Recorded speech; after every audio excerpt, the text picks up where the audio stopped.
नाम है आपका? ज़ेबुन्निसा। ज़ेबुन्निसा। अदनान को कब से जानती हैं? हमारी शादी के 1 साल हो गया, 1 माह पहले मैं जानती थी इसे। 1 माह से जानती हैं। लव मैरिज है आपकी? जी लव मैरिज है। एक केस में आप मुद्दइया भी हैं। किस केस में? थाना सिविल लाइन के केस में। उसने मुझे जबरदस्ती से मार पीट के मेरे साथ ये जबरदस्ती करवाया था। किसने? अदनान ने। मैंने अभी तक हार्श लैंग्वेज नहीं इस्तेमाल, मैं औरत हूँ। मैं बहुत सारी इन्वेस्टिगेशन के बाद यहाँ तक पहुँची हूँ। थाना सिविल लाइन का जो केस था उसका क्या मामला था? वो एक उमर फारूक लड़का था, मैं उसे नहीं जानती थी। उसने मेरे साथ किया था, उसे बड़ा मना किया था कि तू मेरे साथ ऐसा ना करो। उसने वाकई मेरे साथ किया था। अदनान ने मुझे उसके पास भेजा था। तो उसे जब किया तो उसके पास सिविल लाइन थाने ले गया था। वहाँ की पुलिस को भी इसने पैसा दिया था। मैंने तशवीशी वहाँ के तशवीशी से कहा था, वो जो आदमी इन्होंने मेरा बाप बनाया था, मैंने तशवीशी से कहा था, वहाँ का जो तशवीशी था, क्या बच्चे था तशवीश कर। उसने कहा तुम इसकी बेटी हो। मैंने बातें बहुत उल्ट पुलट कर दी कि इनको किसी बात पे शक हो जाए, ये उस पर FIR ना करवाए, क्योंकि मुझसे जबरदस्ती करवा रहे थे। तो फिर उन्होंने क्या कहते हैं, उन्होंने मेरी कोई भी बात नहीं सुनी। उन्होंने पर्चा दे दिया तशवीश। अब था सिविल थाने जाके वहाँ से तफ्तीशी कौन था? मुझे नहीं नाम पता किसी का। कुछ शक्ल देख लूंगी तो पहचान जाऊंगी। वहाँ के मैंने बात उल्ट पुलट भी की थी कि वो शायद पहचान सा है कि इसकी बेटी नहीं है। तो फिर उन्हें क्या कहते हैं, उन्होंने क्या कहते हैं, वो पर्चा दे दिया था उस पे ना। तो रेप का पर्चा? हाँ रेप का पर्चा उसे दे दिया था। 1 माह वो जेल में भी रहा है। मैंने बहुत मिन्नतें की थी कि उसको निकलवा दो जेल से। जब तुमने जबरदस्ती मुझे खुद करवाया तो वो जेल में क्यों सड़ रहा है? हाँ। तो फिर उन्होंने कहा था कि उन्हें क्या कहते हैं, वो हम अभी सुलह नहीं करेंगे, हम अभी सुलह नहीं उनसे करेंगे। इसने मेरा मोबाइल भी बंद किया हुआ था, मकान भी चेंज कर लिया था। मेरी फैमिली से किसी से भी मेरा राब्ता नहीं होने दिया था उन दिनों में। मुझे DNA के लिए भेजा लाहौर। तो वहाँ पे डॉक्टर ने जब पूछा कि तुम इसे जानती हो, मैंने कहा था कि शायद मेरा शोहर इसे नहीं छुड़वाने देगा। जब मेरे शोहर ने मुझे खुद भेजा था तो उसका कोई कसूर नहीं था। फिर मैंने वो DNA डॉक्टर, आप वहाँ से जाके पूछ भी सकते हैं, जब उन्होंने पूछा कि तुम इसे जानती हो, मैंने कहा मैं इसे नहीं जानती। मैंने साफ लफ्जों में उसे कह दिया था। तो फिर उसने कहा कि बीबी तुमने तो इसमें लिखा है कि ये ऐसे तुमसे शादी का वादा ये वो कर रहा था। फिर मैं चुप करके मैंने वो जो उसने ऊपर लिखा हुआ था कागज के, मैंने कहा जी ऐसे ही है। उसके बाद फिर इसने मुझे फोर्स किया था। किस बिहाफ पे फोर्स करता था आपको? इसने कहा था कि तुम ऐसा काम करो। मैंने कहा था मैं ऐसा नहीं कर सकती, मेरे पीछे फैमिली है, मेरी फैमिली को पता चल गया तो मुझे जान से ही मार देंगे कि हमने यहाँ तक ऐसा ना कोई घटिया काम किया, ना ही हमें ऐसी घटिया जरूरत है। इसने कहा था मैं तुम्हें जान से मार दूंगा, तुम्हें जलील करूँ। जिस सिविल लाइन के केस में आपको मुद्दइया बनाया था उस शख्स से कितने दिन आपकी गुफ्तगू पहले फोन पे होती रही? मेरी फोन पे गुफ्तगू नहीं होती थी, यही करता था मैसेज। देखे शख्स के पास चली गई उस दिन इसके कहने पे? इसने मुझे बहुत मारा था और मेरे पास और कोई चारा नहीं था। इसके पास इसने मेरी पिक्स वगैरह बनाई थी। इसने कहा था मैं फेसबुक पे दे दूंगा और मैं कहूँगा कि इसने खुद ही ऐसी अपलोड की है तो मैं कहीं का नहीं छोड़ूंगा।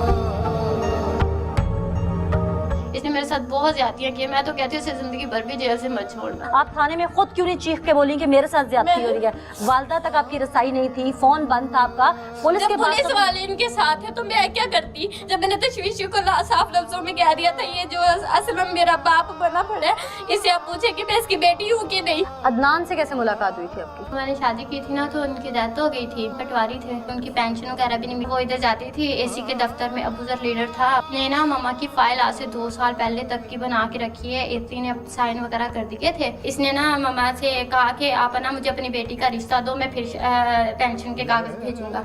2 साल पूरे इस बंदे उसे कैसे पता था कि बेटी है इनकी? 1-2 बार ना वो ना दरवाजे पे आया था कागज पकड़ाने के लिए, मामा से ना अंगूठे लगवाने आया था कि ना वो पेंशन मामा घर नहीं थी। मैंने दरवाजा लॉक कर लिया था। मैंने कहा अंकल वो ना घर पे नहीं है। फिर आपकी शादी अबूजर से हुई? 1 माह गुजर गया। उसने पेंशन नहीं थी बना के दी मामा को। उसने कहा कि ना मैं कोई पेंशन बना के देता हूँ ना। उसने मेरी जिंदगी तबाह की। 1 माह मेरे साथ वो रहा।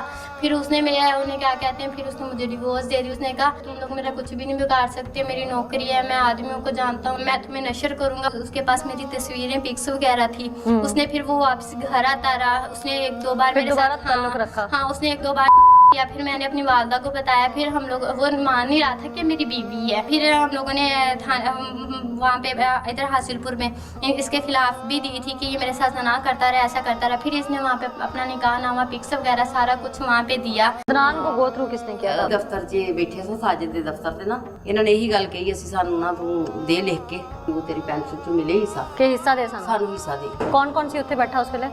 ਇਹ ਸਾਜਿਦ ਸੀ ਤੇ ਇੱਕ ਉਹ ਜਿਹੜਾ ਸੀ ਸਾजिद साफी। ਆਹੋ, अच्छा ਤੇ ਇੱਕ ਇਹ ਅਜ਼ਹਰ ਸੀ, ਜਿਹੜਾ ਨਾਲ ਸੀ, ਇਹਦੇ ਮੁੰਡਾ ਅਜ਼ਹਰ, ਤੇ अच्छा। ਇੱਕ ਇਹ ਸੀ ਨਾਲ। अच्छा, ਇਹ ठीक है। ਤਿੰਨੇ ਹੀ ਸਨ। ठीक। बहावलपुर तहसील के असिस्टेंट कमिश्नर का क्लर्क एक बेवा खातून की पेंशन का काम करवाने, यानी उसको उसका हक दिलवाने के लिए सौदा करता है उससे उसकी बेटी की इज्जत का, और उसे धमकी देता है कि मैं 50 साल शख्स, और अगर मुझे तुमने अपनी 17 साल की बच्ची का रिश्ता या उसके साथ कोई भी ताल्लुक न रखने दिया, चाहे वो जायज़ या नाजायज़, तो मैं तुम्हारा केस इतनी बुरी तरह रोल दूंगा कि तुम मजीद कई साल भी ऐसे धक्के खाती रहो। अफसराने बाला के कान बंद हैं, आंखें बंद हैं, या शीशे की दीवार या ताबूत में बंद हैं जो सुनना नहीं चाहते, लेकिन मैं झंझोड़ूंगी, मैं ललकारूंगी। आप मुकामी सहाफ़ी हैं यहाँ पे। ये अबू ज़र असिस्टेंट कमिश्नर का एक क्लर्क होके लोगों की इज्जतों के साथ सौदेबाजी करता है। जी बिल्कुल, तकरीबन 20 साल से ये तहसील हासिलपुर में असिस्टेंट कमिश्नर के ऑफिस में तैनात है, और ये जो बेवा है ये इनके पास जाती रही है, बार बार जाती रही है, लेकिन इसने इसकी जो पेंशन की मिसल है वो अपने पास रखी हुई है। फिर इसने क्या किया कि इसे ब्लैकमेल किया। वो इनकी बच्ची के साथ नजायज तल्लुकात बनाना चाहता था, और इनके घर जाता है। इनका मकान था इधर रहमान टाउन में, तो वहाँ जाके सिर्फ मैंने दरअसल उन्हें जब ये घर नहीं होती थी ना इनकी वालदा, तो उस वक्त जाता था। अच्छा, प्लान करके जाता था, और इसने इनको मजबूर किया, और इनके साथ इन्होंने निकाह किया, और एक माह के बाद मतलब दे दी, तलाक भी दे दी। और उसको इतनी जरूरत थी, इसकी एज तकरीबन 50 साल के करीब है। अबू ज़र की पहले भी ऐसे काम करता है? पहले भी, लेकिन लोगों से पैसे लेता है, रिश्वत के इसके खिलाफ केस है, काफी लोगों को ब्लैकमेल करता है। इसके खिलाफ कोई कार्रवाई नहीं होती।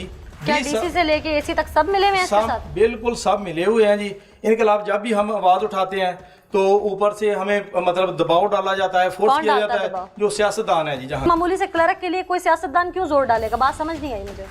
वो इनसे हिस्सा लेते हैं ना जी। इस तहसील हासिलपुर के जितने भी उनके टिकट होल्डर या उनके नुमाइंदगान हैं, उनको जांचने की ज़रूरत है। चाहे ये मुंतखब जमात है, तो चाहे अपोजिशन है, ये लोग एक क्लर्क के हाथ बिक रहे हैं तो मुल्क क्या चलाएंगे? मैं ताज्जुब में पड़ गई हूँ ये बात सुन के आपकी। जी बिल्कुल ऐसे ही है, और हकीकत है, 100% हकीकत है। ये इनसे पैसे लेते हैं, हिस्सा लेते हैं, या इनसे निजायज काम करवाते हैं। इसके जो असासे हैं वो चेक किए जाएं। अबू ज़र के इसने लाहौर में अपने मतलब कोठियां ली, खरीद की हुई हैं। अच्छा। हाँ जी, और वो मेरा ख्याल करोड़ों में होगी, और इसने रकबा भी बनाया हुआ है। 3 गाड़ियां इसके पास। आप एक जर्नलिस्ट थे, आपके पास अप्रोच के बहुत सारे इदारे हैं। एक अदनान जैसे ब्लैकमेलर के साथ आपने इन 2 माँ बेटियों की मीटिंग कैसे करवा दी? आप तो समझते हैं चीज़ों को।